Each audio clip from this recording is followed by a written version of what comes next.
delay in the texting. Exactly. Hey, good morning, good people of Philadelphia and vicinity. And our vicinity is global because people listen to the show from all around the world.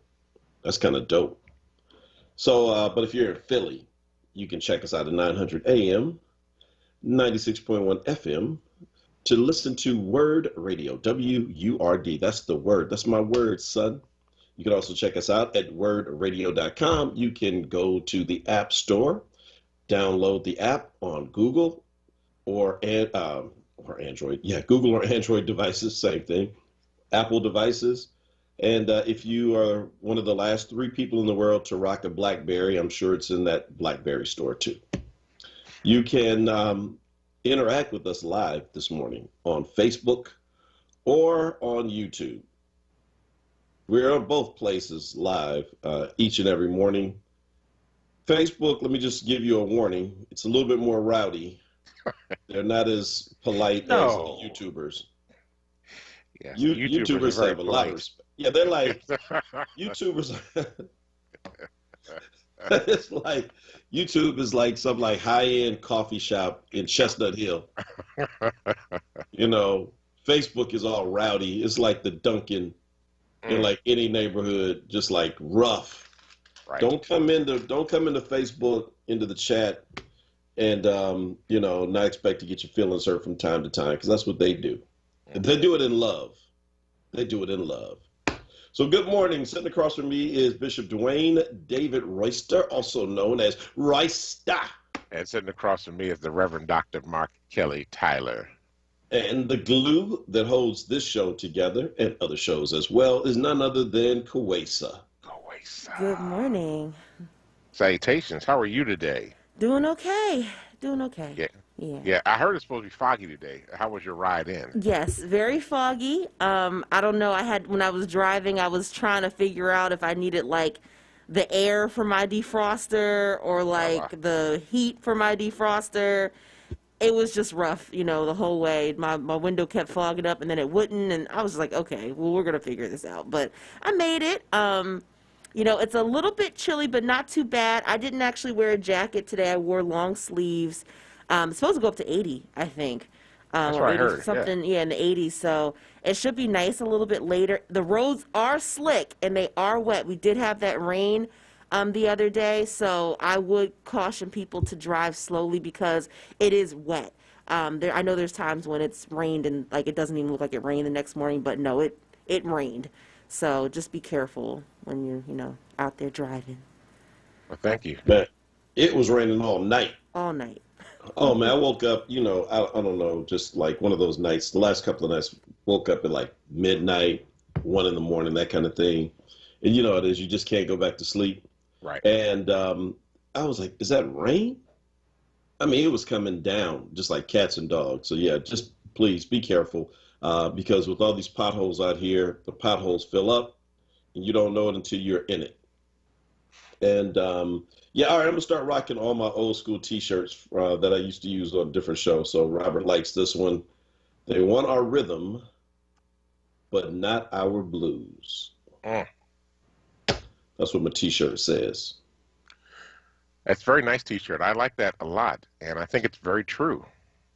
That's always been my joke about some certain churches in the South, that they always had black musicians, but they always had white preachers.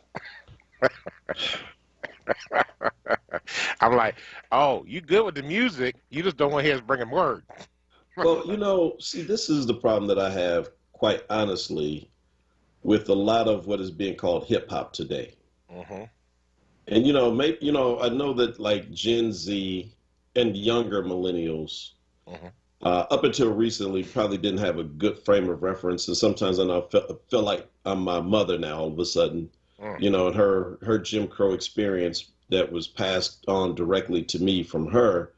Where, she say things, I'm like, oh, Mom, you out of touch. The world has changed. It's all good now. We're post-racial. We are one. Remember, we're the world. She's like, okay, you'll see. This whole idea of like, I don't know, like, man, just all these white rappers, it just bothers me. I mean, it's not like it's not a racist thing. It is just like, rap is today's version of the blues. Yeah. And I'm an old hip hop head. You all know that. So I've been with hip hop since, I mean, one of my favorite movies is Brown Sugar because I totally relate to that movie. I came of age like when my did older you fall in love right with hip hop, right? Right. When did you fall in love with hip hop? Yeah, I mean, That's bro, the look, opening line of the movie. I was 13 when, Rapper's Delight came out. Yeah. So, I mean, that's, my older brother and sister, 11 years older, I mean, they came up through the era of Earth, Wind, and Fire and kind of the last of the big black bands and things. And, they were with Bootsy and, Parliament. We loved that too. But our genre was always hip hop. And it was a place for us to explain our pain and to turn, what we always do. You give us the worst part of the pig, we bring you back gourmet chitlins or whatever. You know what I mean? And that's what hip hop has always been. And to get these people up here who are just kind of like, it's not for the culture, it's for the money. And it's like, oh, you're a hip hop artist now? And I mean, are you still hip hop when the police pull you over? Because all of a sudden you're speaking the King's English and you're sitting up straight and this officer, here's my license. May I go now, sir? Yes, you may. I'm like, we're honoring DMX, Shock G, Black Rob, all these folk who have passed on, who again kind of represent that second generation of hip hop, right, and the second wave. And so it's just, to me, it reminds me of this. And I'm not saying this about all white rappers. I mean, you've got certainly people who totally respect the culture. Somebody like an Eminem, who, he gets it. Right. But I just don't feel like a lot of these, young kids get it. And it's just like, I got a beat machine and I'm going to all of a sudden start laying this down and I'm a hip hop artist. I'm like, yeah, but hip hop is not just the music, bro. It's kind of like the experience that no matter what you do, you can't get away from. Help me, please. I don't know if I'm wrong about that, but it just irks me to no end. So I'm upset. I'm an old grumpy man at McDonald's having coffee with my friend. This is what we talk about. So one, we need the shark music. And two, shark in the water. A shark is in the water, and the shark said, "And now your hip don't hop no more."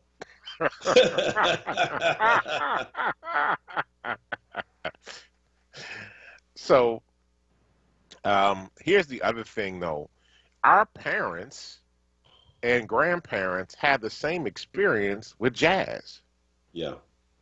Where a lot of white musicians started playing jazz music and playing jazz clubs, partly because the white restaurants and the white clubs would prefer to have white musicians playing it. So you have Tommy Dorsey and others that had their big bands that were really trying to, steal jazz from black folk. Mm-hmm. That is, so I mean, they had a similar experience in their music as well.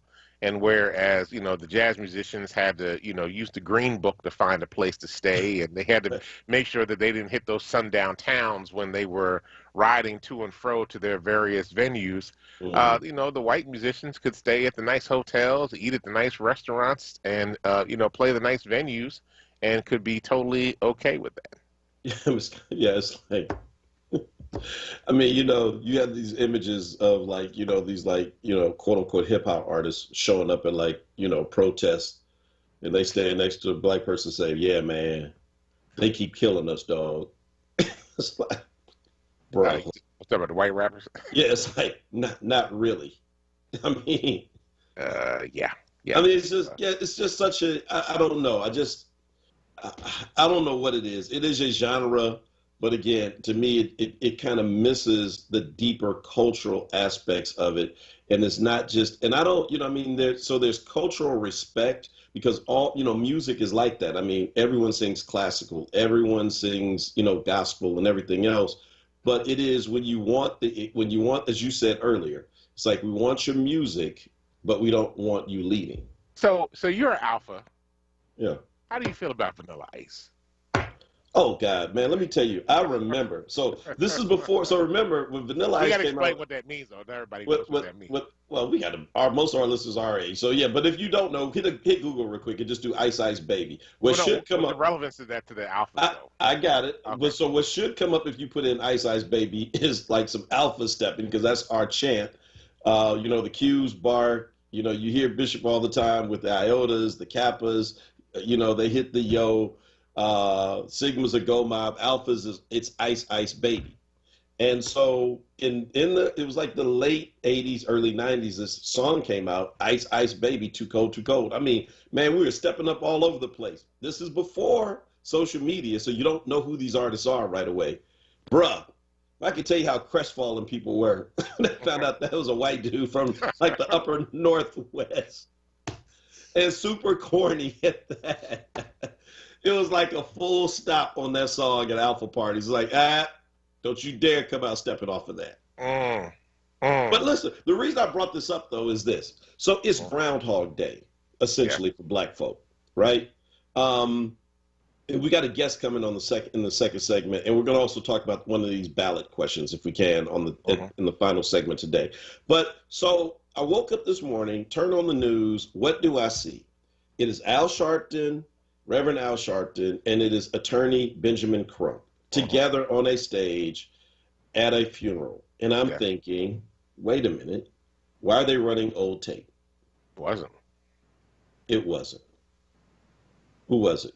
This was Brown, down in South. Was it North Carolina? North Carolina, yeah. Mm-hmm. I'm thinking, didn't I see this last week? Weren't they together in Columbus? You did. Didn't I see this 2 weeks ago? Weren't they together in Minneapolis? Yes. They went to celebrate the conviction and then went to go help bury Dante Wright. That's right. And so I'm saying to myself, like, it's Groundhog Day, literally.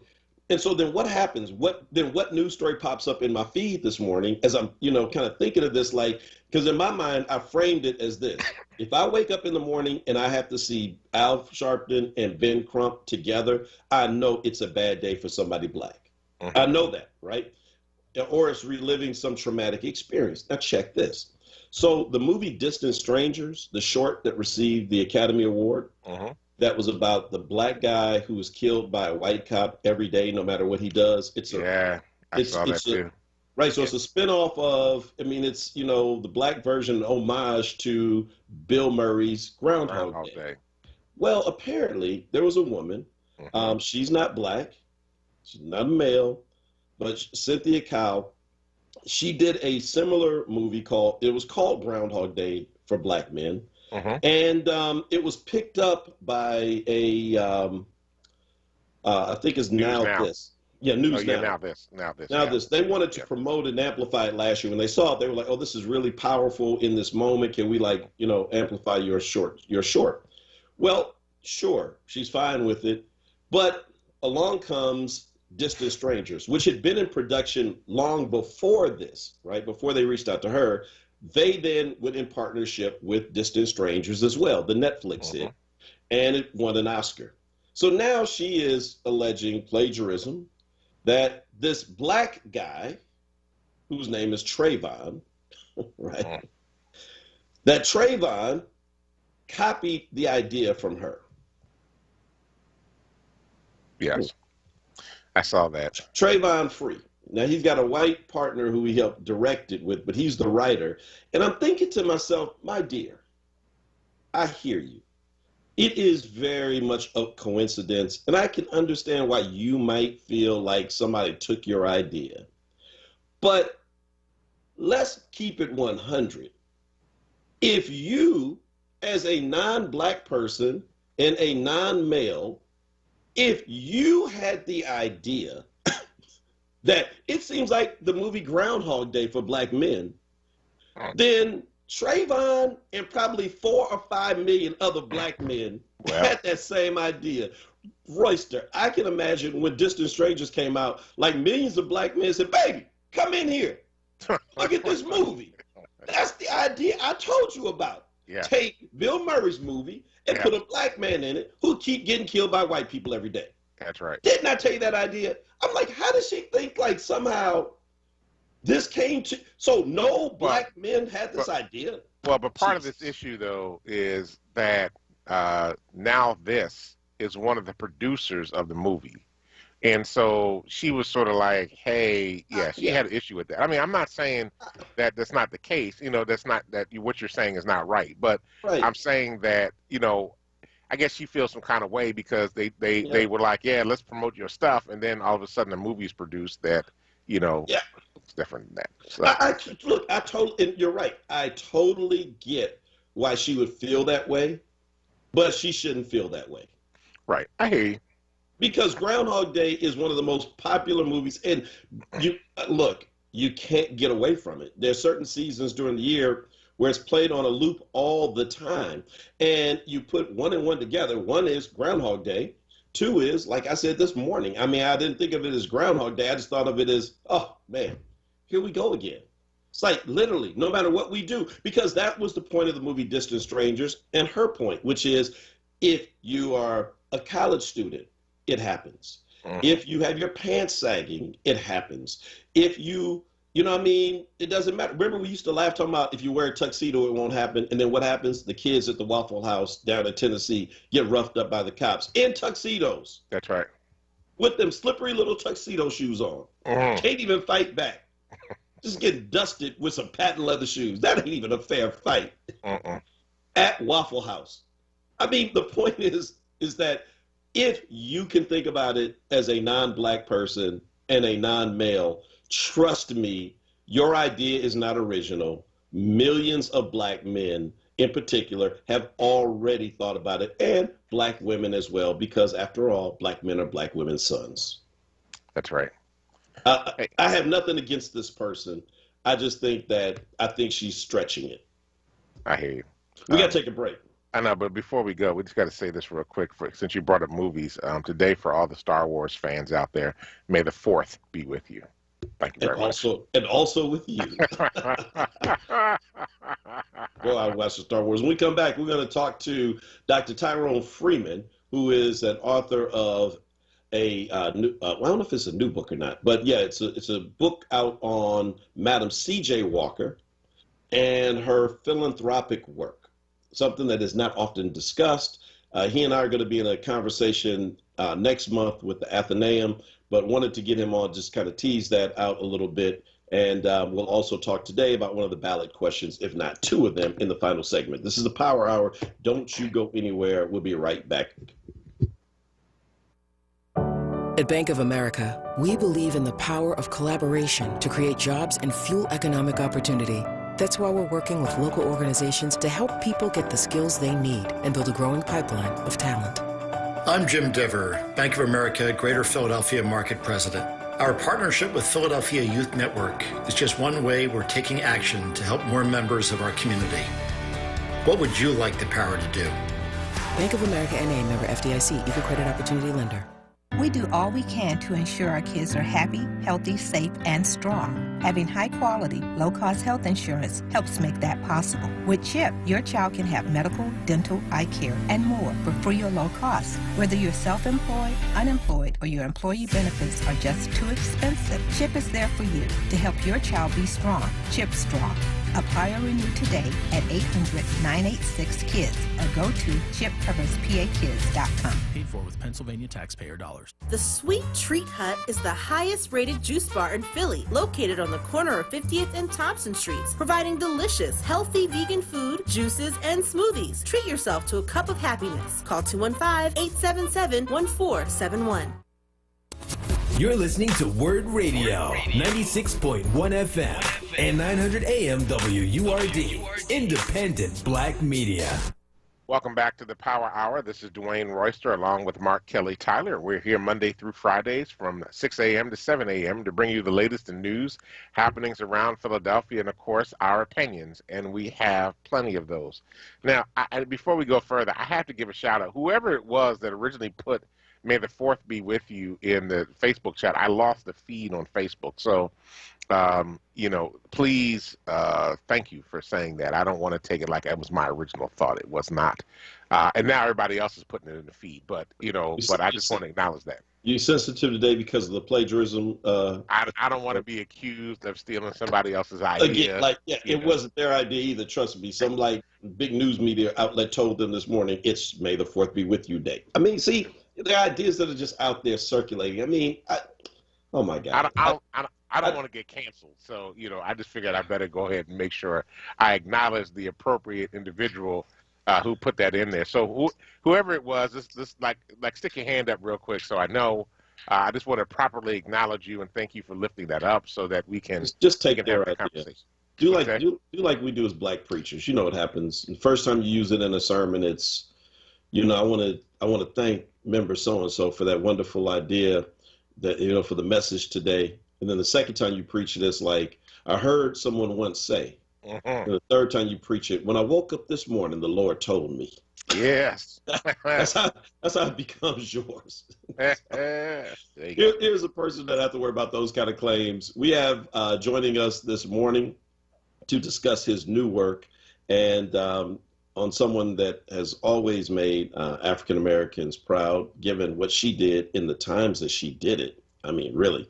But we have with us Dr. Tyrone Mckinley Freeman. He is an award-winning scholar and teacher who serves as assistant professor of philanthropic studies and director of undergraduate programs at the Indiana University Lilly Family School of Philanthropy. If you don't know anything about that, let me just tell you, this is the platinum standard for all studies and research in philanthropy. I have a lot of friends who work in development, and if you can get these credentials on your resume, it really means something. His research focuses on the history of African American philanthropy in communities of color, the history of American philanthropy, and other areas as well. He's here with us this morning to talk about his latest book entitled Madam C.J. Walker's Gospel of Giving, Black Women's Philanthropy During Jim Crow. Dr. Freeman, good morning. Welcome to the Power Hour with Bishop Dwayne Royster and myself. Good morning. Good morning, gentlemen. It's an honor and a privilege to be with you today. Thank you so much.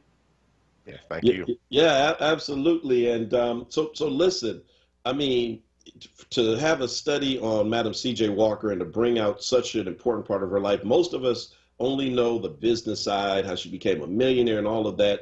But for folk who, maybe we have someone who slipped through the wire this morning. We have a pretty woke audience, but just give us who Madam C.J. Walker was again before we get into her, to the side of her philanthropy and her giving.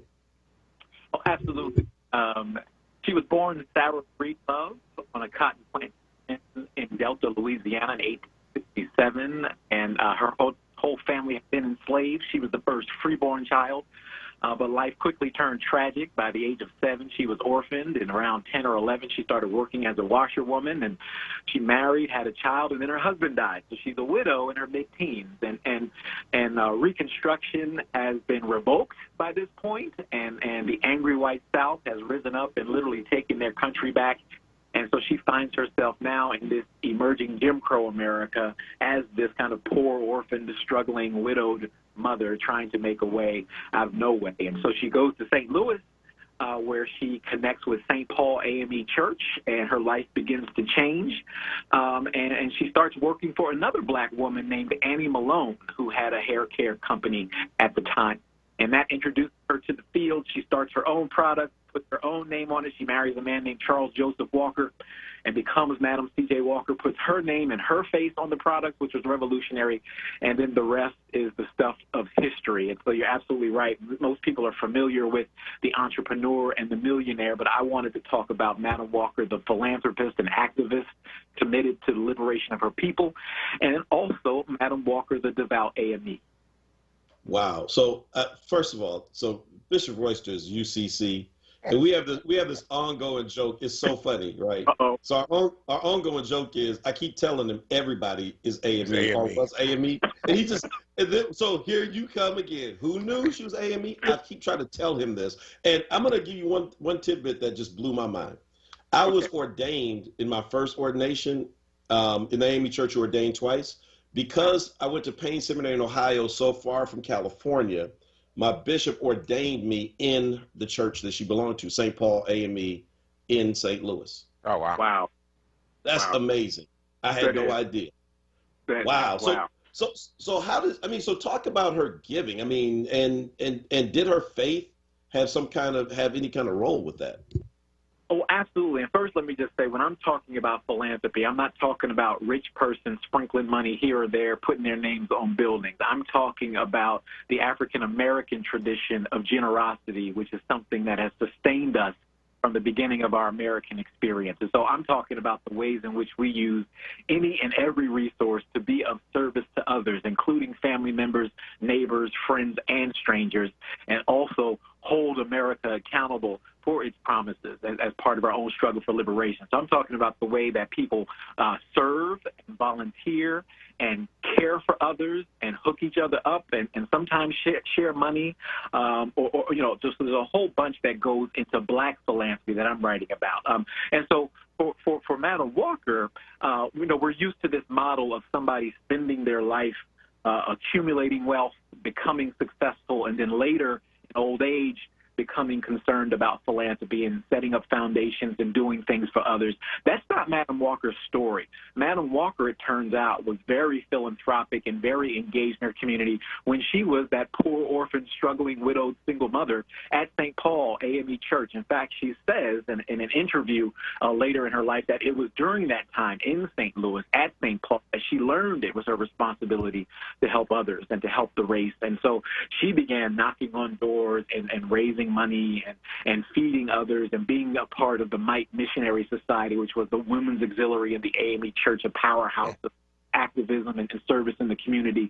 And so philanthropy in that sense is something that starts for her when she has basically nothing and is in as much need as the average African-American of the age. But it's something that grows with her over time so that as she acquires more resources, more time, more influence, more money, she gives more. So it's a fundamentally different model of giving and that we're used to thinking about and talking about when it comes to philanthropy. And she's indicative of what was, sustained our community. She was taught this by other Black women, particularly the women of that church. There's a woman that I talk about in the book. Her name is Jessie Batts Robinson. She was a member of St. Paul's, a church woman, a club woman, a dedicated member who was speaking truth to power in St. Louis and trying to fight Jim Crow. And she's one of the women who took young Sarah under her wing and gave her a new sense of self in this AME context. And so I'm talking about the kind of philanthropy that we're all used to seeing our mothers and our grandmothers giving and serving and caring for others. Madeleine Walker represents that tradition. Wow. That's absolutely amazing. Absolutely amazing. What were some of the things that she really gave to? What were some of the philanthropic efforts that she was really supporting? Yeah, so she from a monetary standpoint, she gave money to obviously to the churches she participated in. She was a big supporter of Booker T. Washington and Tuskegee. She also supported Charlotte Hawkins Brown School in North Carolina, Mary McLeod Bethune School in Florida. She participated in the National Association of Colored Women, which was the national, club association of Black women where they built schools and they advocated for public policy changes.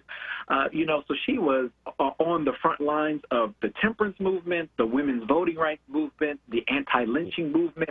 So again, I'm talking about not only money, I'm talking about how she used her voice to advocate for public policy changes and how she participated in networks to collaborate and support, the effort for liberation. A big supporter of the NAACP.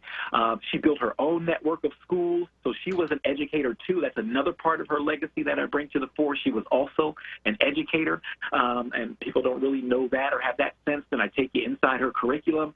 So there's just a lot of things that she was doing. She saw herself as a race woman, meaning someone dedicated to the uplift of the race out of the scourge of Jim Crow. All right, so Dr. Freeman, we're not going to give them any more today. We're going to make them come to our conversation which is on June the 10th. It's a virtual conversation. I posted it into the chat. We'll put it up again. You can, if you're in Philly, again, you can check it out at the Athenaeum at their website as well. It's on Eventbrite. You can register. I think you're going to need to register to get into the event. It's at 6 p.m. It's not that long. The Athenaeum is a very revered and old historic institution in Philadelphia. They asked me because, again, you hear all this African Methodist part. So no, Robert Garland on Facebook, I'm not messing with you. I haven't read the book yet. I only have my copy yet. So this is going to be a great experience for me of learning. And Dr. Freeman, this is truly, you teased this well. I know folk are going to want to come back. Any final thoughts that you have? Anything you want to kind of let people know that they're going to get on June the 10th when they tune into us? Well, first, thanks again for the opportunity, and I'm looking forward to being in conversation with you as well. It'll be an opportunity really to celebrate Black generosity. To celebrate the ways in which we have cared for each other and looked after each other and continued that fight for freedom, which goes on to this day. And Madeleine Walker, I use Madeleine Walker's story as a window into the roots of this history. And I think as I said earlier, you'll recognize yourself in this story.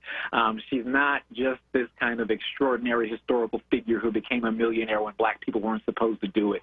She represents this tradition of generosity and giving that's particularly associated with Black women, but has been an important part of our story from the beginning of our American experience. And so I look forward to kind of giving you a new way of thinking about her. These are the kinds of things that weren't in the Netflix series or that they didn't take really seriously. So it'll be an opportunity to see this historical figure in new light, but I also hope that it's an opportunity to see ourselves in a new light and what we can accomplish when we work together, when we hold America to account, and we keep on with our leg of this race that our ancestors have been running for so long.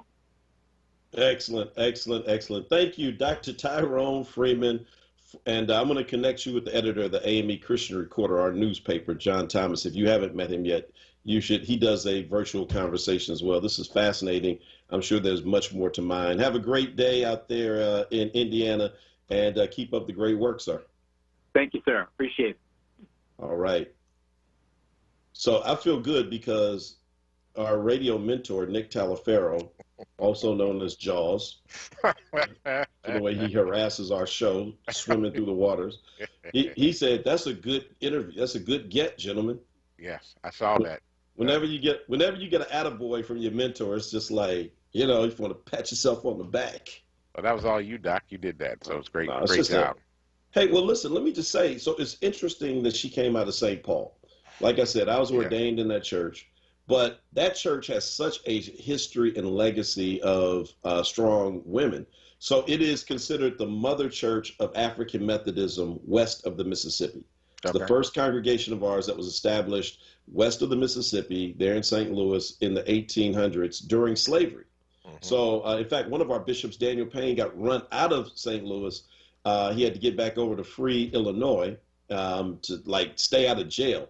Wow. But Priscilla Baltimore, this woman who's the mother of that church, she would literally take a little boat out into the Mississippi and bring the preachers over so that they could stand in the boat and preach to this congregation on the shore. So they technically would not be on Missouri in enslaved soil. Wow. Bruh. So is it a wonder that a Madam C.J. Walker goes to that congregation a few years after she dies and is impacted by these strong Black women? That's right. That's dope. Somebody needs to write that story because St. Paul is still putting, leaders out like that. And it's always been just one of our pride and jewels. The way we talk about Mother Bethel here is the kind of reverence that, the AME Church on that side of the Mississippi has for St. Paul AME. Wow. That's you ain't gonna get this on cable news in the morning. You ain't gonna get this stuff. Nah, we go. They're not gonna talk about this. They ain't ready. They scared. They're scared. They don't want to have this conversation because when they realize there's Black empowerment out there, then they don't know what to do with that. That's exactly right. I mean, they stop. They stop at a certain point. Madam C.J. Walker was a millionaire. She made a lot of money on hair care. That's all you need to know. Here it is. We bring out all this other part. She supported Booker T. Washington and Tuskegee. Yes. Yeah. That had to be. I think he mentioned like 4 different colleges that she was supporting their foundings and getting off the ground. Powerful education piece on that. Something to think about. Yeah, Mabel Wilson says at Facebook, ordinary people really can do extraordinary things, and when they do, it makes sense. It makes a big difference. Madam C.J. Walker is prime example. Absolutely. Yeah, that's exactly right. So folk are feeling that. If you want to hear more, like I said again, I'm looking forward to the more in-depth conversation with them on June the 10th at 6 p.m. Look, it's 6:40 in the morning. Check out Committee of 70's website. And what is their web address? I mean, if you just do a search, there it is, 70.org. You have to spell out 70, not the number, but 70.org. You can go in there and you can actually pull up your ballot, regardless of where you live, I believe, in Pennsylvania. I know they do it for Philadelphia, but the ballot questions are there. We want to talk about 1 or 2 of these in particular that just seems like it's a whole lot of hateration, a little backlash, a little Republican takeover. Oh, Lord. When they can't win with the regular rules, you know what they do. That's right. You know what they do. They go change the goalposts. Change the rules. That's right. Hey, get that goalpost. Don't put it in cement. Put wheels on it because we don't need to move that. Repeat it. That's right. Oh my God, they are too much, man. We'll be right back. This is the Power Hour. Hey everyone, it's Michelle Obama, and I wanted to let you know that Barack and I couldn't be more thrilled that we got our COVID-19 vaccine. This is a deadly disease, and we know the vaccine will protect us from getting really sick. It's how we'll start getting back to seeing friends and family and doing all those things we love again. So I hope you'll join me, Barack, and millions of others around the country and get your vaccine as soon as it's available to you. It's safe, it's free, and it could save your life or the life of someone you love. To learn more, just go to cdc.gov/coronavirus. I know it's been a long, hard year, but we can beat back this pandemic. With your help, we can do this. Paid for by the U.S. Department of Health and Human Services. Anthony Wright was wrongfully convicted of murder after he spent over 2 decades in prison. DNA exonerated him. In 2016, Carlos Vega re-prosecuted him anyway. I was in prison, convicted of a crime that I didn't commit. Every single person that was involved was corrupt. I think about Carlos Vega, I think about the devil, I think about racism. Vote now. Vote Krasner for DA. Paid for by Lawrence Krasner for District Attorney. This is not a fad for us. We will not resume our regular programming when things die down. We're not black to help our bottom line or because it's politically correct. We're not joining a fight. This has been our fight, our message, our people. Black lives have always mattered here. We are Undeniably, indefatigably, unapologetically, permanently Black Talk Media. WURD.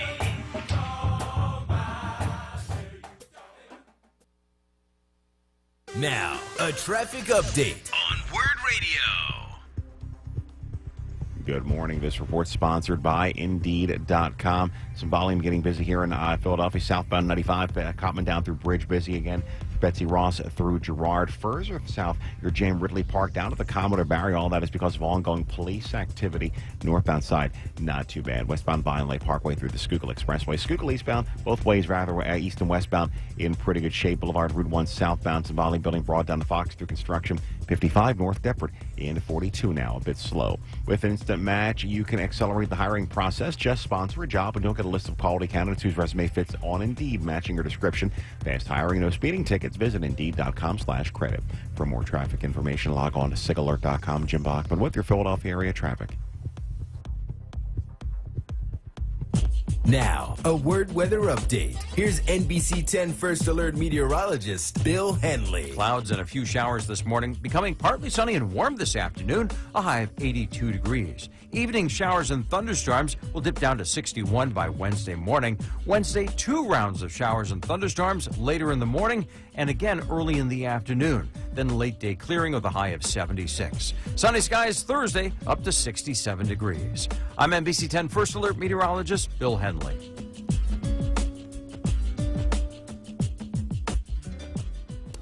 You're listening to WURD Radio, 96.1 FM and 900 AM WURD, independent black media.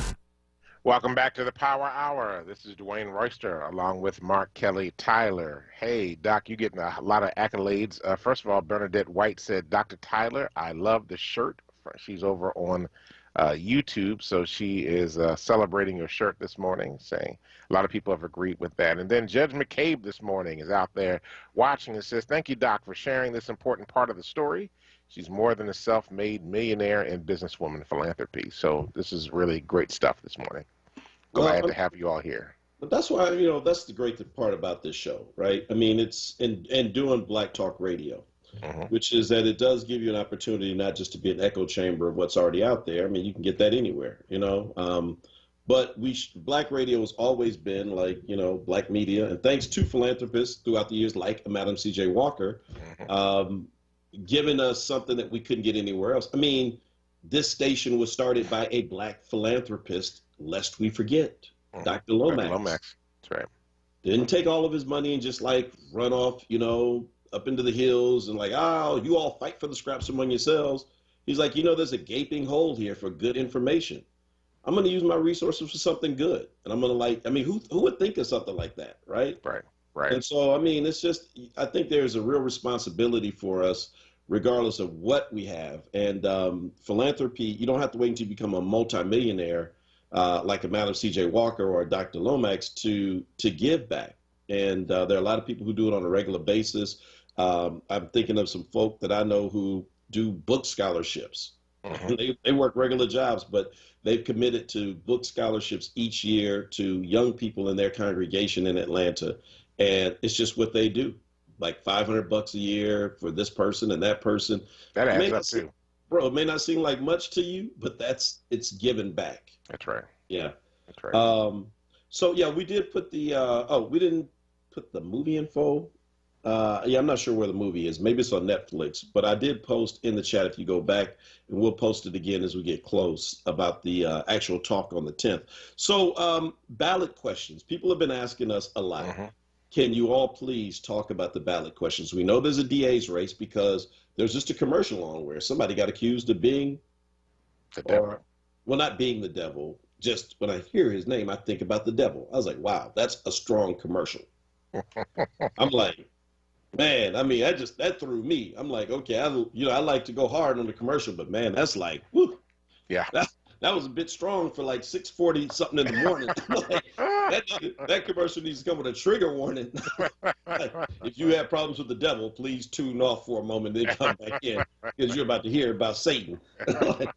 Satan bothers some people. Yeah, just a little bit. So we obviously know there's a DA race. We know that there are judicial races out there. But bro, there are some ballot questions that are very sneaky.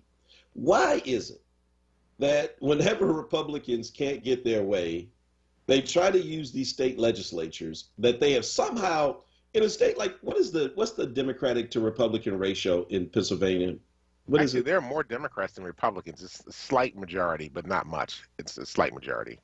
All right. So wouldn't that suggest to you then that the makeup of the two chambers, the House and the Senate statewide, would be they would closely mirror the number of people who are in the electorate?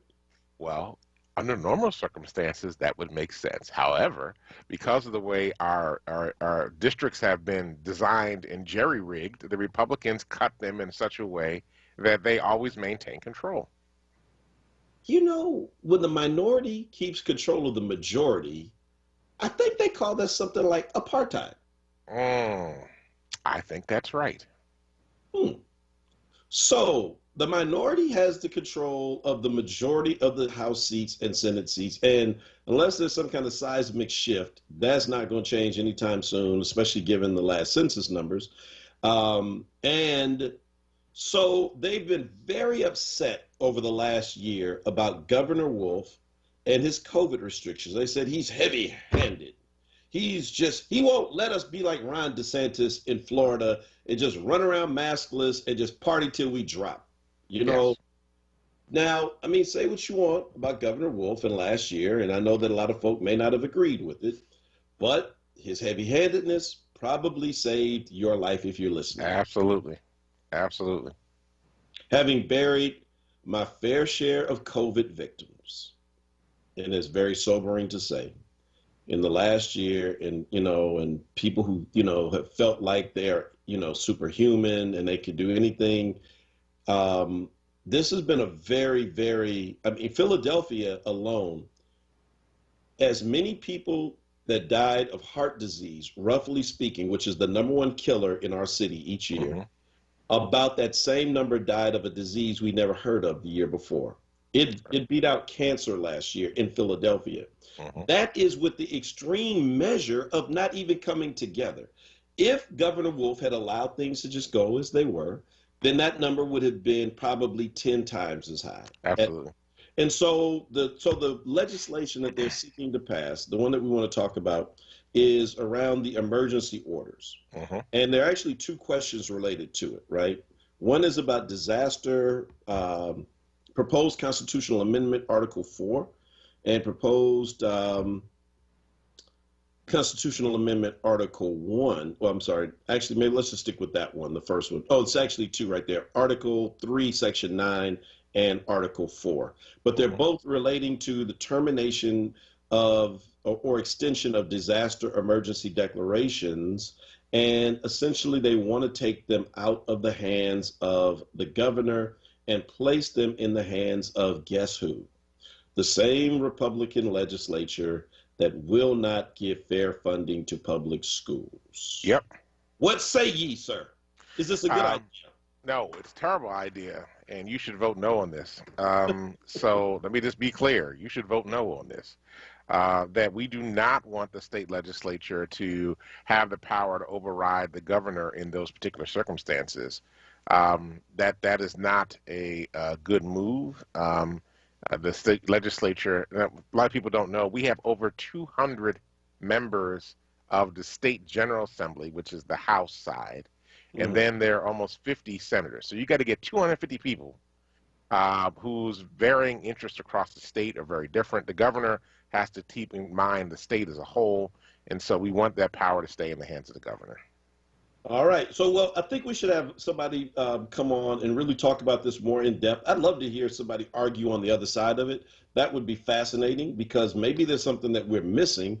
But I concur with you that, you know, in Philadelphia, we kind of have this, you know, we're kind of stuck. We have to, you know me, I've continually argued for sophistication in how we vote, that, you know, labels are relative. You know what I mean? Like in Philadelphia, if you're a Democrat, and I mean, isn't everybody? And so, I mean, all of city council, with the exception of a few people, are Democrat. Right. And yet, sometimes some of those Democrats vote like they're Republicans locally. Right. And so we have to, like, you know, you have to have some nuance. But when you talk about statewide, having the check on a Republican legislature with a Democratic governor is extremely critical, as we have seen. We, you know, you and I had a lot of battles back and forth with, you know, with Harrisburg during the Corbett years. Yeah. And I mean, oh my God, that was bad. Vicious. That was bad. Remember the School Reform Commission during the Corbett years? Yes, I remember the School Reform Commission, and I remember battling with the funding commission at the state level too. We had a Republican governor and Republican House, Republican Senate, and it was terrible. It was absolutely terrible. Right. And so until the legislature is more reflective of the actual state, you know, until we can like throw this gerrymandering out and reapportion these seats based on, you know, something different other than the fact that we're Republicans, we want to keep control, then you're going to have to keep that check in there. And so what they want to do then is to strike at this particular power that the governor has right now. And they want to be, so this party that you have witnessed do all kind of things that are detrimental to people who live in our listening audience's radius. You know, the 5-county area here on the southeast part of Pennsylvania wants to tell you from the middle of wherever how a city that has 1.5 million people packed in on top of each other should conduct itself during an emergency. I don't think so, sir. Well, I mean, in actuality, they probably would prefer that Philadelphia never wore a face mask in the first place, because then they could, you know, they could have more control in the state. So, oh wow, look, wow. I mean, look, I'm going to speak the truth. Yeah, man, you just messed me up. Messed me up. But it's true. I mean, look, let's go back in history when they discovered that black people and brown people were getting impacted by this disease, disproportionate numbers. All of a sudden, everybody's like, let's open up the country. Let's open up business. Let's open up schools. Let's open up everything. And who did it first? The governors in the South. You want to know why? They were trying to get more power and thin the pack. So wow. It was like, hey, black folk, y'all should do Freaknik again. Go ahead, do Freaknik. Virginia Beach Party. Yeah. No. We're going to wear face masks, hand sanitize, and do social distancing. That's what we're doing. We need a big black family reunion. Go ahead. We're going to give you some money to do it. No, I'm good. Thank you, Governor Wolf, for saving our lives. Absolutely. On behalf of my family, I appreciate you. I don't care what they say, and I am not prepared to give that legislature any more power. That's a thumbs down on those two, at least from me. All right, everybody. Well, that's our show for today. We thank you for joining us here on the Power Hour. We'll be back tomorrow morning from 6 to 7 to give you the latest in news happenings around Philadelphia and, of course, our opinion, which we have plenty of. Listen, stay tuned for Wake Up with Word with Solomon Jones coming up in just a few moments. Thank you, Kwesa. Thank you, Dr. Tyler. Thank you to everybody that joined us this morning, including our special guest. We appreciate you. Now, listen, everybody, go out, change the damn world, because if you don't, nobody else will. Peace. And may the 4th be with you. And also with you. Weight on my shoulder.